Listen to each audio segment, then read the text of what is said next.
Hey everybody, I'm Zach. And I'm Jesse. And thank you for joining us on Tesla Time News. Episode 96. On Now You Know.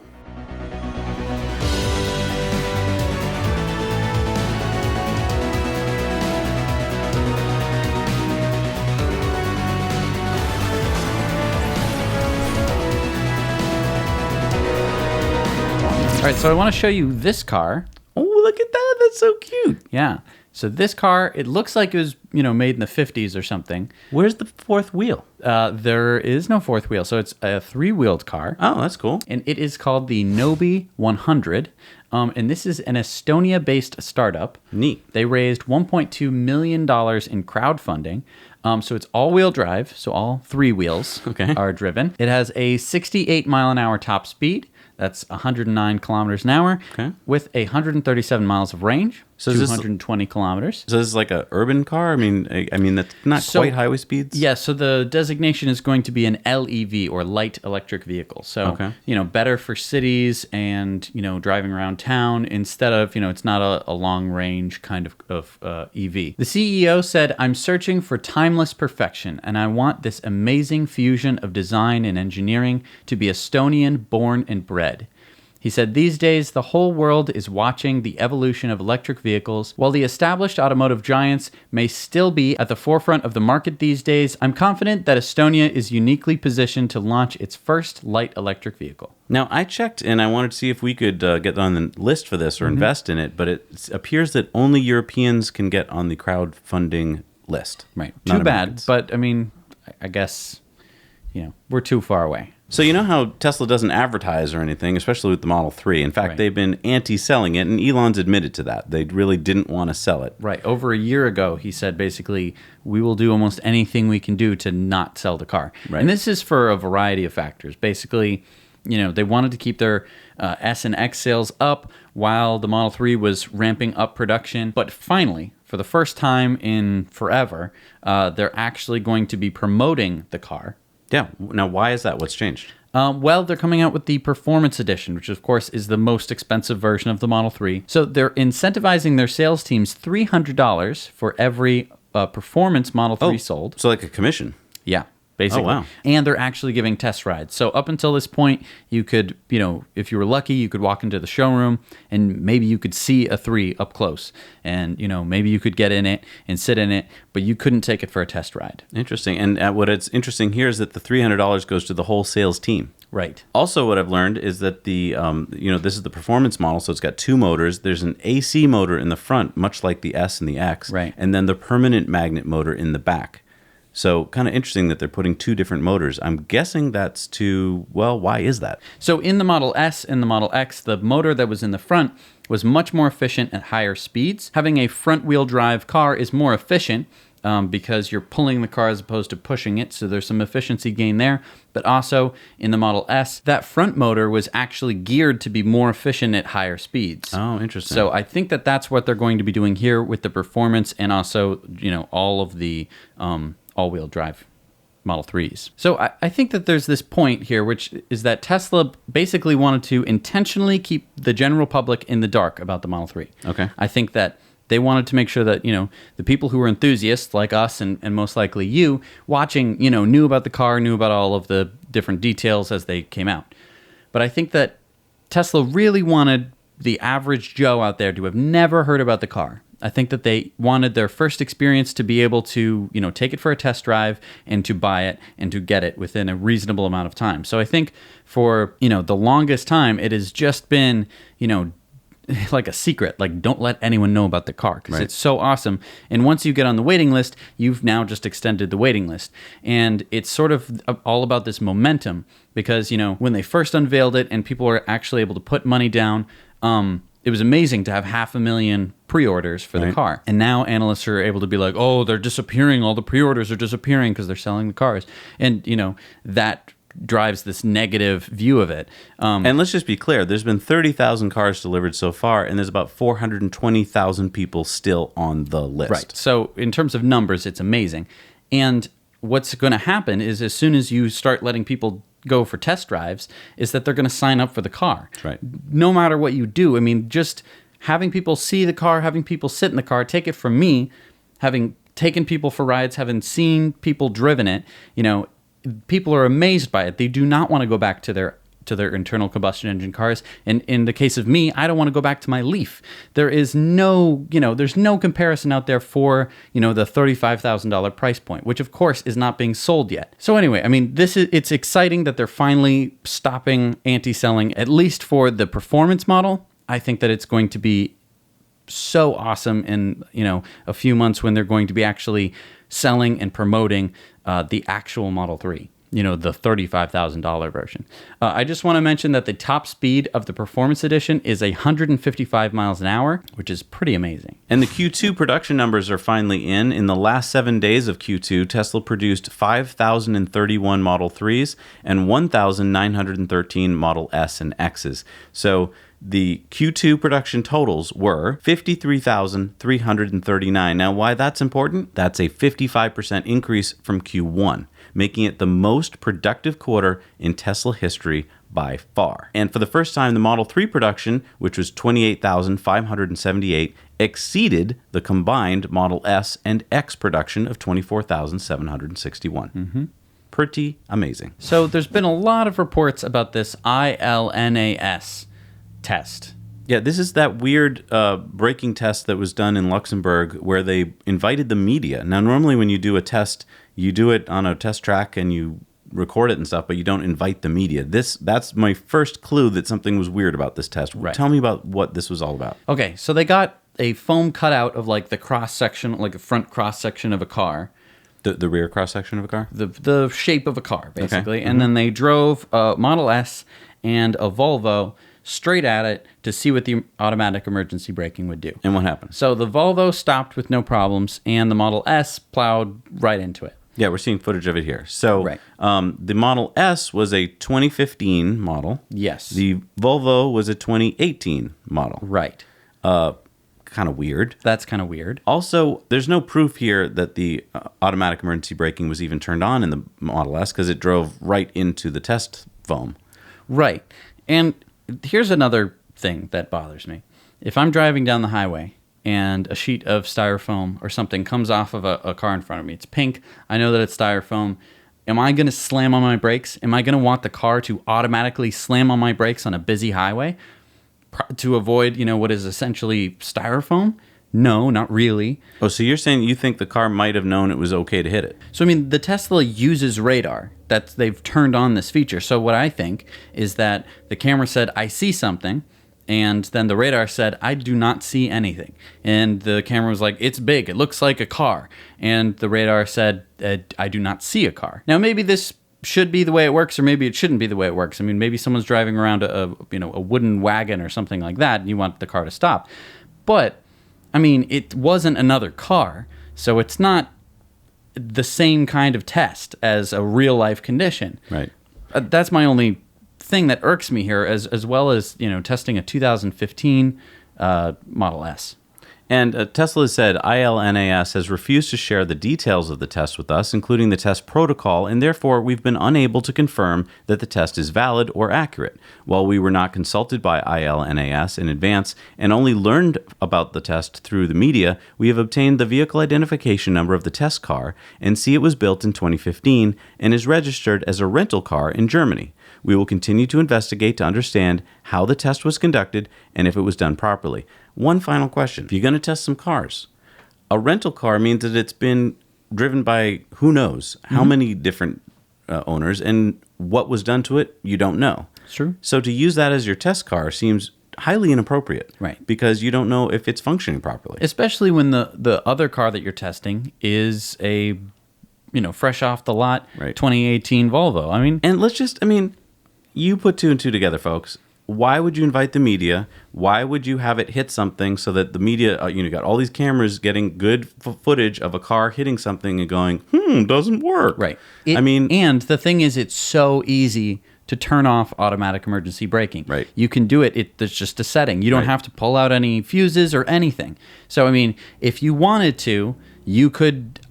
today could take Sparky outside, invite the media, right? Invite the local newspaper, whatever.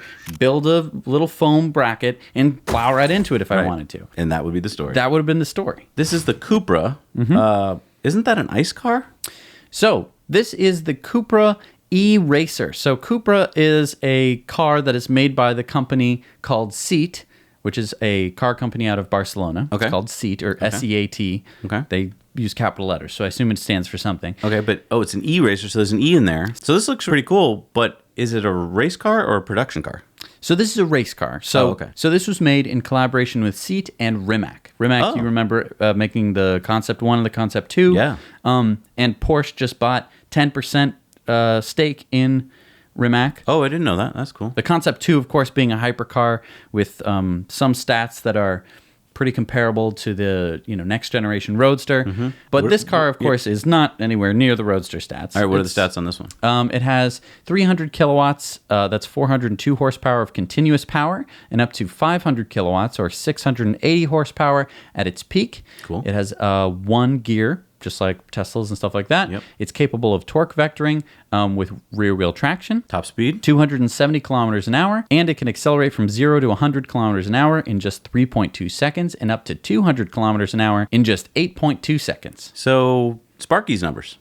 Yeah, so I mean, this is a peppy car. Don't get me wrong. It's no Roadster, but it is. I think they should move as quickly as possible to make it a production model, because this is the form factor I think a lot of people get excited about. Right. And it's a really good-looking car. I mean, it's sort of that, street racer kind of thing. It looks like, you'd see it in Tokyo Drift or something like that. All right, speaking of unveiling new stuff, what do we got here from Audi? All right, so Audi has just unveiled the E-Quattro's interior.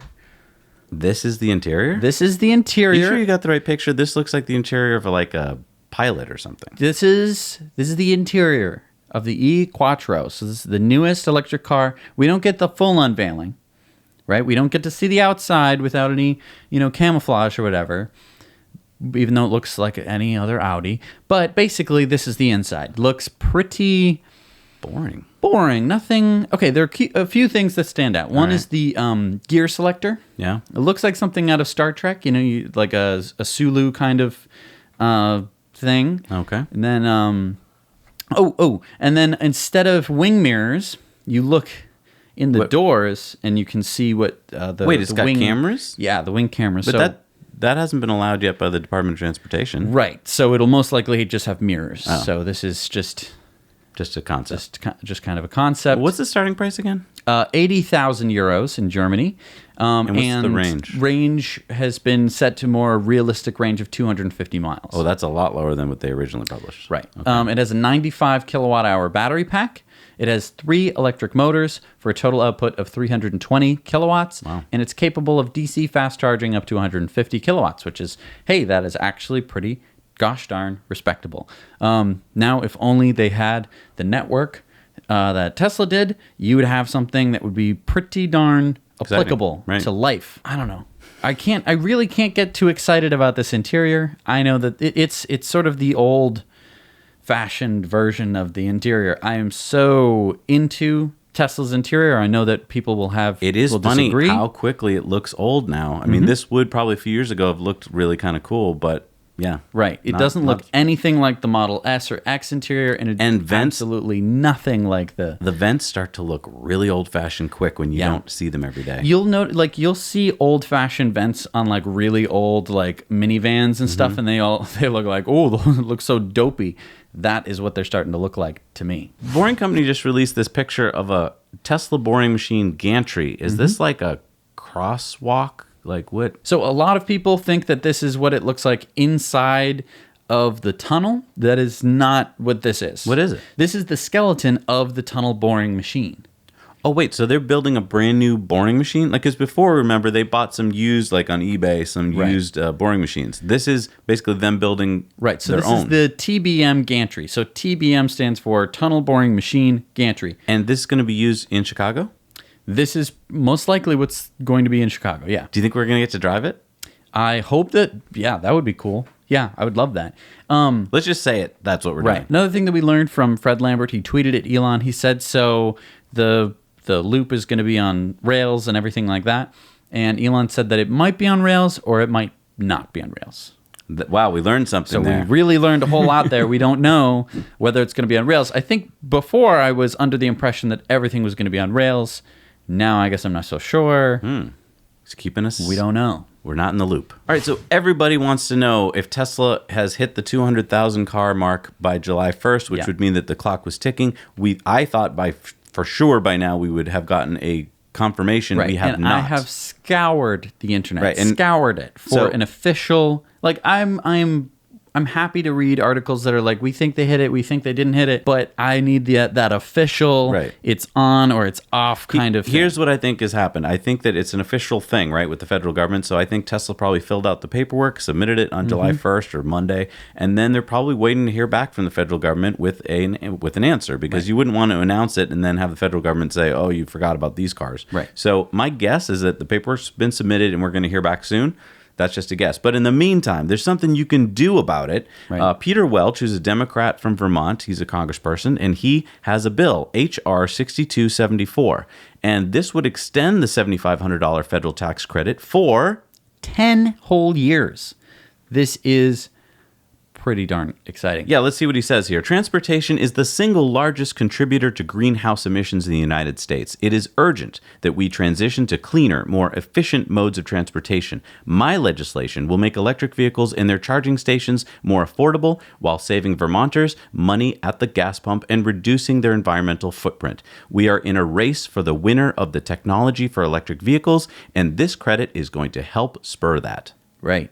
So what you can do is call up your congressperson, no matter where you live in the United States. So you have to live in the United States. But then what you can do is call up your congressperson and say, I am for Bill 6274, and if you want my vote, you would better vote, positively for that bill. That's right. And I think that here's another very important point. Tesla's tax credit is going to run out because they have sold 200,000 cars. Right. No other car manufacturer is anywhere near that. So they will still have this tax credit for quite some time. Right. And it's not really fair because Tesla's the one pushing so hard. They're the ones who are actually making it happen, and yet they're sort of being penalized for actually doing what the bill in the first place was for. And let's keep in mind what a federal tax credit is all about. The tax code incentivizes some things and it disincentivizes other things. So that's the whole point of this. It's supposed to make certain things happen, and this is a wonderful thing to happen because these cars do not pollute. All right, so what are these cars doing driving around? It looks like thermal imaging, and they're little... Those are Renault Twizzys. We've seen these before. They're small electric cars. But the interesting thing is the company that is driving them around, or actually the company that isn't driving them around, is called Wayve. And they have been testing since the beginning of this year. And what they did is they just took one camera, they pointed it out the front, and then they wrote a little AI, and they rewarded it every time it could, go for a certain distance or time without needing a driver to take over the wheel.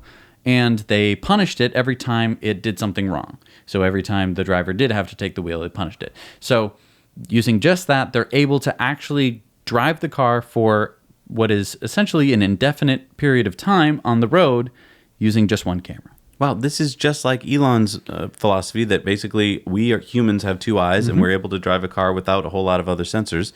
And so primarily right now, the autopilot on Teslas is two cameras. Right. I think that the interesting thing here is that they are a very new company, very young company. And the other interesting thing is, if you scroll down through their website, there's basically one button, and it is careers. And that should tell you something about autonomous driving. Yeah, this is an exciting time to... Right. I mean, so we're always telling our youngsters, go to college, study up, get a good job. If you want good jobs in the future, we are on the cusp of this S-curve that we talk about all the time with this new technology, and that technology is autonomous driving cars, electric vehicles. So the things to be studying are things related to that, things to do with optics and computers programming and AI and electric motors. That will pretty much ensure that you're going to have jobs in the future. So, I mean, for all of you out there who are either studying or are going back to school or are in the working world, just think about your job for a minute and think, Can an AI learn what I do? Now, the other thing you might be thinking is, well, that's all fine and good, Zach and Jesse, but I can't go to college to learn this, or I don't know what you're talking about. Well, we're going to put a link below to a course from our buddy Lex Fridman over at MIT. It's free to watch it. It's like being in the classroom that people spent thousands of dollars to be in the classroom for, and it's a class on autonomous driving cars. Right. So go watch it, and just like you're now in MIT. Last week... Wait, I'm sorry. Why is it a story that a guy's driving into his garage, Jesse? No. That's not... He's not driving the car. The car is driving itself. Remember last week we talked about the Model 3 got the summon feature. Right. That means you can just have it back up straight or go forward straight. Well, not exactly. The summon is a smart feature of the car. Basically, it will try and go forward, right? Or if you tell it to go forward, or backward if you tell it to go back. And it'll try to avoid obstacles. So if you're going into a very tight garage space, it will make adjustments to fit. There's no way you could get in that car in the garage. See how tight it is to the car next to it? Absolutely. Wait, so you're telling me the car can drive its way smartly into the garage all with the summon feature? Right. So that's what Elon's been talking about, the summon feature. It's using its ultrasonic sensors to get into the space. That's on my Model X, which costs like 4 times what this car costs. That's true. Yeah. And this car has it too? It does. Wow. It's pretty cool. I think a lot of people didn't understand with the summon feature on the Model 3 because they, we've had it for a couple of years, so we don't talk about it much. It's a really cool feature. Do you know how many times that you go to like a parking garage or even your own garage and you couldn't normally get in there and open the door and get out? Right. And this also works for if people park way too close to you and you're like, I can't squeeze my way in through that door. Just summon it out. Right. You don't need to crawl through the back like, most people have to. Wow. All right, it's time for the lightning round. Eric Clavin sent a tweet to Elon Musk. He says, "Hey, Elon, I had a thought cross my mind about the BFR. Will it be able to launch and land in most or all weather conditions, similar to how the Soyuz can launch in a blizzard? Seems like an important ability for an on-schedule E-to-E transport and orbital refueling missions." And so Elon said... Yes, all weather. About 300 kilometers an hour high altitude winds, about 60 kilometers an hour ground winds. It's a beast. Now, just to remind some of you who are like, what are they talking about, the BFR? Remember that Elon is going to make the big Falcon rocket, which will be able to launch intercontinentally and bring you from, let's say, from London to Tokyo in about 30 minutes and cost about the same as a business class ticket on an airplane. Right. And be carbon neutral. Right. Basically land and take off in the same conditions that a jumbo jet would be able to take off. Right. We did a little research, and these are similar numbers to a jumbo jet. So basically, anytime a plane could do it, the BFR will be able to do it. Right. That's so sweet. He just proposed to her, and then they're going to drive off and get married in a Model 3. Is that the story? You kind of. Well, what else is there to say? So this guy proposed to his girlfriend using the Model 3. How do you use a Model 3 to propose to somebody? Well, he wrote on the screen, "Will you marry me?" You can't write on the screen. It's not a whiteboard. Yes, you can. What are you talking about? It's the Easter egg. You have it on the X. Yeah, but there's not on the 3. You can't. Yeah. That's a special feature that just the X and the S owners have. No. You can write on the screen in the Model 3. So he used it to propose to his girlfriend. There's an Easter egg where you can use the screen like the Model 3? Yeah. Yeah. Why am I always the last to know? You have one. Why don't you just play around with it? I should play around with it more. Just like your phone. Wow, I don't play around with it enough. Remember last week when we commended BP for buying what is now BP ChargeMaster? Right. Yeah, the electric charging stations in the UK. Right. Well, we sort of knew this, but they haven't changed as a company because it is now in the lead to acquire the U.S. onshore shale oil and gas assets of BHP Billiton Limited after submitting an offer worth well in excess of $10 billion.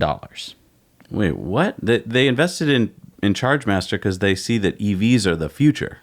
Why would they invest $10 billion in oil?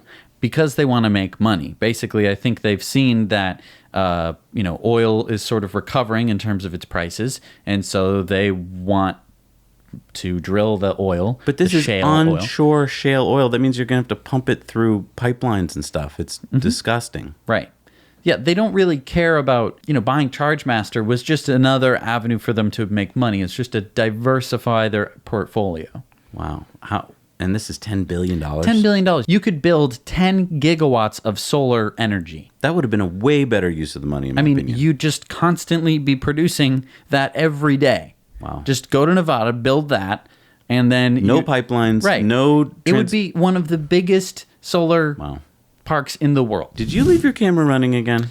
No. So check out this time lapse of Model 3s leaving the factory for a whole week. This is 7 days of Model 3s rolling out. This is the week of June 24th. Wow. So, just look, just day after day. And it's not like they stop at night. They're going through the night of cars being picked up and brought to delivery centers all around the world. Wow. I just got word from your grandmother that she ordered her car last week, and she got an email saying it'll be ready tomorrow. That's insane. Yeah. This can't be right, Jesse. Makes no sense at all. You're telling me that 2.3 million households in Germany have electric bicycles? Yes. Electric bicycles? Those are the bikes with the batteries and the motors that help propel you for like an extra 40 kilometers. Yeah, absolutely. So that's 6.1% of all households in Germany, reported by the Federal Statistics Office, have electric bikes. 6.1%. Now, that is 3.1 million bikes early 2017. Now they only had 1.6 million in 2014. That means so many bikes doubled already. it I know. in 4 years. Right. Now, households with bicycles, that includes e-bikes, at the beginning of 2017 was around 80%. In total, private households in Germany had around 69.5 million bikes. So 80% of households had bikes. Guess what percentage had cars? Oh, 100%. Just 78%. So there were more households in Germany with bikes than households in Germany with cars. Wow, that's unbelievable. Yeah. You know what else is unbelievable? What? This is a really sad figure. Oh. In 2015, 4.5 million people worldwide died as a result of high particulate matter and ozone pollution. Well, okay, where are you getting this information from? Well, the Max Planck Institute for Chemistry and the London School of Hygiene and Tropical Medicine, published in the Lancet Planetary Health magazine, just came out with this study that worldwide particulate matter pollution has risen from about 40 to 44 micrograms per cubic meter of air between 2000 and 2015. That's more than 4 times the limit recommended by the World Health Organization. Wow. And so this led to deaths, and what exactly killed these people? Well, so this particulate matter, we're talking PM 2.5. So this is 2.5 microns. This is stuff that your body cannot filter out, right? So it goes into your lungs. And doesn't really come out. Stays in your bloodstream. Exactly, and it has all sorts of horrible health effects, lungs and blood and so forth. And what makes this 2.5? Cars. All cars. All cars, except electric cars. All cars that burn fuel are making this coming out the tailpipe. And the funny thing is, we always have thought, because the tailpipe was like, oh, well, it's clean enough. But it's not clean enough, especially when you add up the millions and millions and millions of cars throughout the world, and then you put them in dense areas, especially like cities, you get this horrible pollution that kills people. Right. So Renault will be deploying a 2,000 EV car sharing and ride hailing service in Paris. That's exciting. 2,000 cars. That's a lot. So starting in September, the all-electric Zoe, Twizy, Kangoo ZE, and Master ZE are going to be part of this car sharing and ride hailing service. And this is really exciting because Paris plans to have its streets be completely EV by 2030. That means no ICE cars by 2030. That's 10 years ahead of the French goals for the entire country. Right, and just 12 years away. Now, I wish what we had is some footage of this. This is going to happen this fall, right? Right. I would love it if our viewers out there who are in France, or even, even if you're in England, some other part, right? Or Germany, or wherever. Go for a little trip to Paris. What a great excuse, right? And shoot us some video contributor footage. Go for a ride in one of these, interview the driver, go Take for a night out. Spin. Yeah, and report back to us. Right. Anyway, if you're interested in that, contact us on Facebook or our email address right here and tell us that you're interested. All right, so it's time now for our video contributor story. And before we begin our video contributor story, you can be a video contributor. It does not take much more than the thing that you're probably watching this on, right? Phone. Your phone, or any kind of camera that you might have kicking around, right? Yep. As long as it can record video, you're pretty much all set. Just come up with an idea about something to do with electric cars or solar or sustainability. And now it might not be the case that you can come up with an idea of like, I have no idea what's going on around me. Even if you don't want to shoot a video, you might be interested in being a reporter for us, right? So contact us at either our Facebook or our email below and let us know that, hey, I'm interested, but I don't really know what to do. And we'll help you out. We'll send you some story ideas, things that are more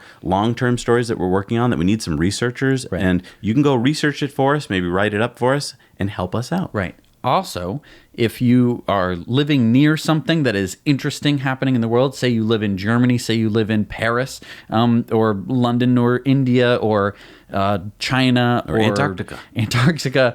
If you live in any of those places, or anywhere on Earth practically, let us know if you're interested in shooting a story, but you don't know what story to shoot, we will help you. You know, hey, we know that there is an interesting thing happening in Paris. Would you shoot us a video?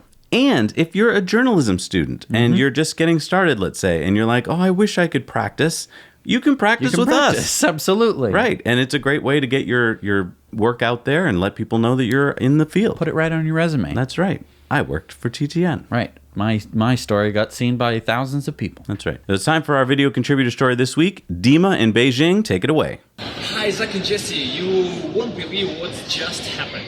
So, I'm in Xi'an right now, in China, just in the middle. And I'm attending a PD session here for teachers. And I just randomly, just accidentally bumped into temporary Tesla showroom. So they have Model X here, Model S. And I just had a brief talk with Tesla employee, and I asked him like, why Chinese people are so obsessed with Tesla, and he said that they are just fascinated with Falcon wing doors and the general look of the car. They like the way the car looks, and moreover, take a look on the left. What do we have here? Yes, guys, so that is the Model 3. I'm gonna start that there are only 2 Model 3s in China right now, and we are happy to see one of them here. You know all the details about this car, and I would like to say one thing about the price. So in US before tax it's $35,000 US, and as Tesla employee said to us, after all the taxation, it's $60,000, right? Approximately $60,000. And you won't believe, I started to beg him to let me in, and what is that? That is the Model 3 key. You know that, right? So let's have a look inside and check whether there are any differences between the US and Chinese Model 3.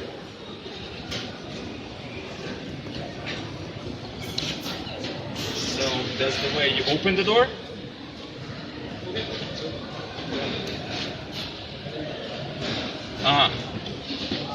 Okay. Yes. All right. Okay. Let's go. So they are risking right now because you see, I can easily turn the wheel, and I guess if I gonna turn on the I don't know even how to turn on drive mode, but I guess they restricted this car because this car hasn't got the special how do you say it? It's the special exhibition mode. Exhibition mode. Yes. So it seems like it's ready to go. But I don't want to risk. So let's check all the features here. Yeah, it works. So it basically, I don't know. It's my first time in Model 3, and I have no idea. What does look like. So it seems like it's exactly the same look as I saw on videos. Yeah. So once again, that is the unique Model 3. It's one of 2 possibly available Model 3s in China. Now you know. That's so exciting. He just stumbled upon this story, the Model 3 sitting there, and then he talked his way into it. Right. And luckily, he didn't drive off with it. Yeah, it sounds like he had the key. He could have just walked away. Drove away. All right, it's time for our Patreon bonus stories, and we'll be right back. We're going over to Patreon right now to tell some stories to our Patreons. Those are people who give us as little as $1 a month. Yeah. And they can see all these stories for that. So head on over there. There's lots of great perks, including mugs and other cool things. And, well, we'll be right back. It's a Patreon bonus stories. All right, we're back from our Patreon bonus stories, and we'd like to give a shout out to our patrons who give us $5 or more a month, and we're up to like mid-January right now. So if you've given since then, like, we're getting to you. So Yep. don't worry. And who are we shouting out to today? Michael Bozaruil, Michael Schmidt, Ted Needham, Pauline Young, John C. Freed, Daryl Mulder, Tripped Out Tech, and Brian Poge. Thank you so much for being Patreon supporters. And again, these people have donated $5 or more a month, so these people are awesome. Give them a shout out down in the comments yourself because they rock. All right, it's time for Elon's tweet of the week, and I am speechless about Elon's actions this week. As we speak to you right now, that young sports team from Thailand are being rescued from the caves, and it's taking many, many people to do this, and we thank all of them. But one person who's also working on it was Elon. Right. And he tweeted out this week, people were tweeting at him, please help, Elon, what can you do? And instead of being like, hey, I'm busy on my car company and my other companies, I don't have time for this, he tweeted back some good feedback from cave experts in Thailand, iterating with them on an escape pod design that might be safe enough to try. Also building an inflatable tube with airlocks. Less likely to work, given tricky contours, but great if it does. Got more great feedback from Thailand. Primary path is basically a tiny kid-sized submarine using the liquid oxygen transfer tube from Falcon rocket as hull. Light enough to be carried by 2 divers, small enough to get through narrow gaps, extremely robust. And then look at this video. They're testing underwater in the LA pool. So they're actually, like, just a few hours from when we're speaking ago, Right. They were testing this out. Then he says, continue to be amazed by the bravery, resilience, and tenacity of kids and diving team in Thailand. Human character at its best. Diver weight belts wrapped around the outside. The mini sub only weighs 40 kilograms dry, so easy to carry on long, dry sections of cave. Then add weight belts for wet sections. Then someone tweeted at him, what about temperature control? He said, aluminum shell has high thermal conductivity, so would be close to ambient. If ambient is cold, a thin layer of neoprene insulation around interior will keep occupant warm. No one said, Elon, it is your job to make sure that this, Thai soccer team can escape these caves safely. No one said that was his job, and no one expects that of him. And he didn't say, stop what you're doing. I've got the solution. I'm going to go save them. Right. He's basically sending a team as we speak over there. It may be that they get them all out in time. You'll probably know by the time you're watching this. But what we're saying is that he is trying his best to come up with very technically difficult solutions, putting his teams on this, shipping them over there to help. You don't understand. He's running companies where he needs all these people to be working on what they're working on, rockets and cars. And instead, he's like, this is more important, saving lives. That's where his heart is. Right. And keep in mind, he's done this in Puerto Rico, installing hundreds and hundreds of power packs and solar in key locations. It's not like he's just throwing panels up in, the middle of a field somewhere. He's going to hospitals and elderly community centers and actually doing things that are helpful. And I think that is the most wonderful thing about the guy because, it would be enough if he were just, pushing forward the, electric vehicle revolution and solar and, trying to get us to Mars and everything that he does in his companies. But to do the Puerto Rico stuff and to try and help, in any way that he can by creating a submarine is just amazing. This sets the bar so high for other leaders. I mean, he's not just tweeting out best wishes or here's a check. He's putting his heart and soul and energy and mind into the solution. And it's just absolutely incredible. I can't think of anyone else alive today that is doing what he's doing. Right. All right, it's time for community mail time. What do we got here, Jess? All right, so this is Scott from Scotts Valley, California. I don't know if he owns the whole valley, Scott. That would be cool. It'd be kind of neat. He just got 3 brand new fully electric vans. Oh, wow. I didn't even know you could get these electric vans. I want to know more about it. How can we know more? He just stay tuned. In the coming weeks, he's going to tell us about these vans himself in a video contributor story. Oh, so I can't wait to hear. Stay tuned for that. What is this long line of cars? So this is Rasmus in Norway. He said that on his trip through Norway, he discovered that you can rent these Renault Twizzys in Geringer. How cool is that? That's cool. I mean, what a fun little, like, zippy rental car thing. Yeah. And this is Philip in Dallas. He got his new Midnight Silver Model 3. Wow. He, by the way, has already saved $100 How on did he do gas that? prices. Wait, just on gas? Yeah. He's able, so he, goes to the Supercharger, charges up, and he's gone so far in such a short period of time. He's already gone on some trips. He's already saved himself $100 in energy costs. Wow. How cool is that? That's really cool. And then this is our friend John from the UK. He sent us this. This is the Tesla Owners Group UK, and they're trying to raise 24 mini Teslas for kids. Those are those little toy cars. They want to donate them to local children's hospitals. How nice is that? So they tweeted out to Elon. They said, in the UK, owners are donating their spare Radio Flyer Teslas to various children's hospices and hospitals in the hope of putting smiles on a child's face as they go in for surgery, etc. I want to buy a further 24 of these cars. Can you help? At Elon Musk. Elon said, Sure. Then they went on to say, thanks, I'd love to roll this out across Europe, so any help from @Tesla or Radio Flyer would be greatly appreciated. We can do all the groundwork. And Elon replied back, no problem, happy to donate some personally. This is what we're talking about, Right. folks. Yeah.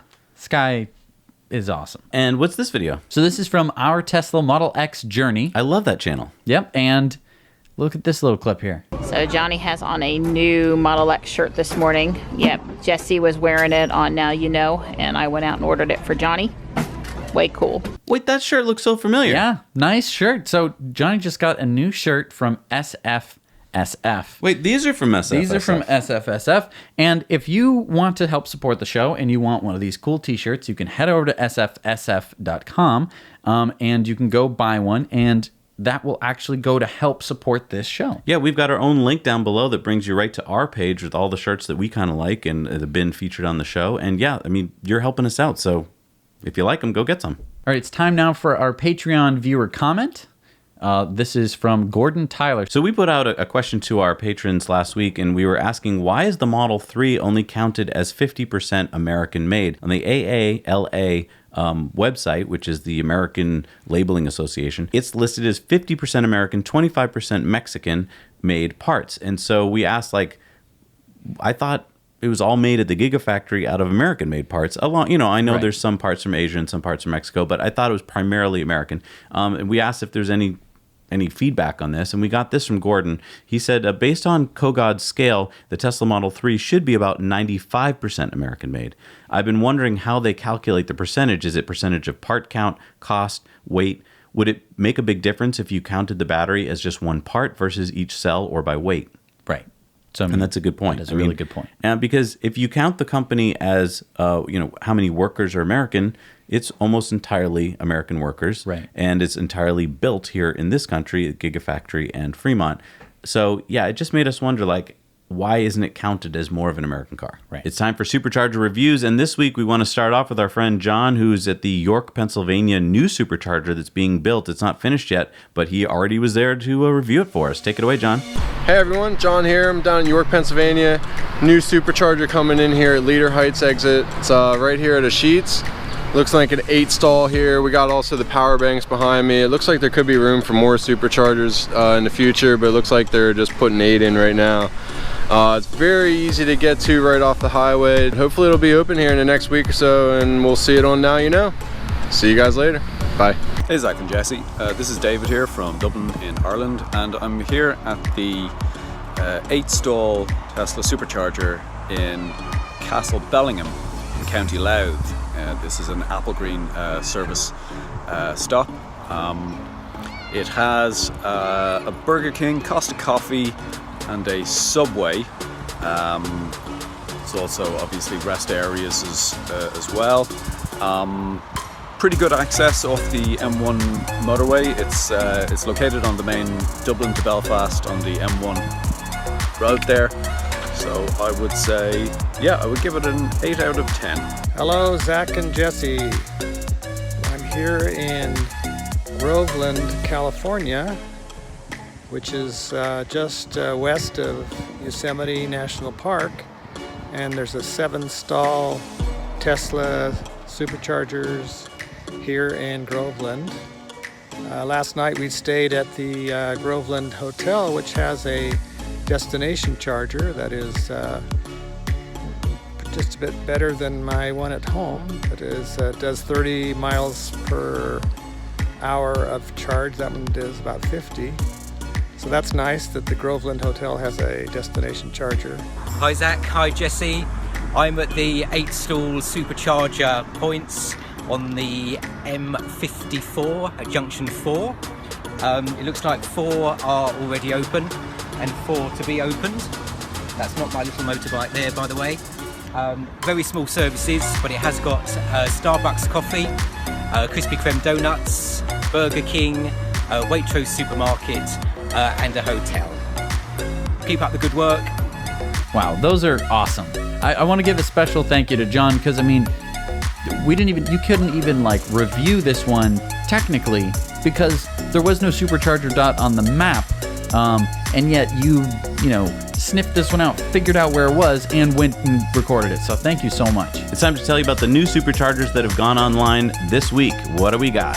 All right, a 14-stall in Fort Myers, Florida on Danny Drive.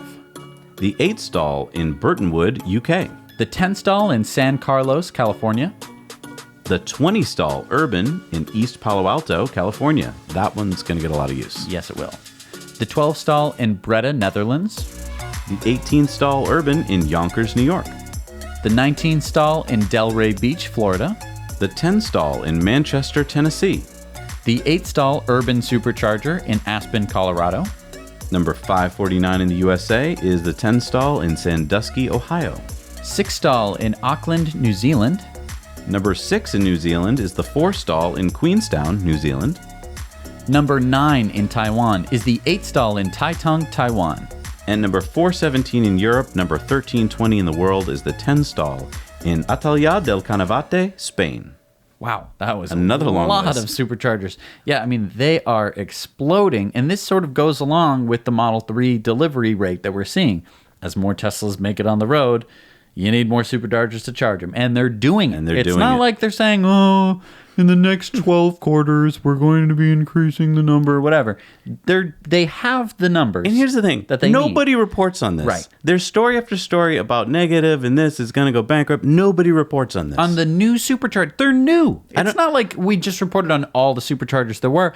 We reported on all of the new ones this week. It's incredible. Insane. You know what else is incredible? Yeah. This Be Free site that we have set up. It's the benefits for rewarding Elon employees. And if there's any week that we should be rewarding them, these are guys and gals who are working hard to save these kids in Thailand. And let's help them out. I mean, these are people who give. Do you think they even questioned when Elon is like, get on a plane and bring that to Thailand? I bet they were just like, sure thing, Mr. Musk. Right. Here's a company that's giving some free stuff back to Elon employees. This is Soft Touch Acupuncture. They're going to give 3 visits for free to any Elon employee. Mm-hmm. And they're right in L.A. They're right in L.A. Right. Yeah, so if you're near the Hawthorne plant or something and you're like, that was a hectic week. Right. I just had to invent something to save kids in Thailand. I think I need some acupuncture. Right. Go for it.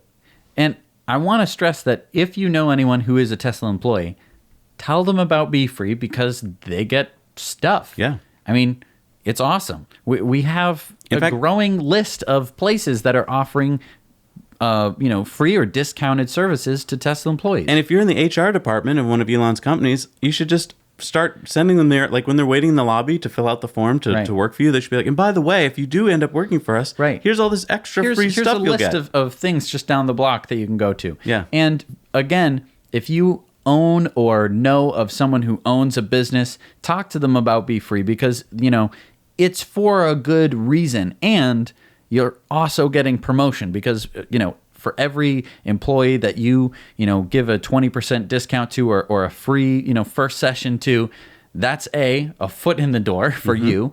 And it's also, we will talk about it on this show. That's right. You're reaching thousands of people every week. So it's a win-win. It's a win-win, win-win, win-win.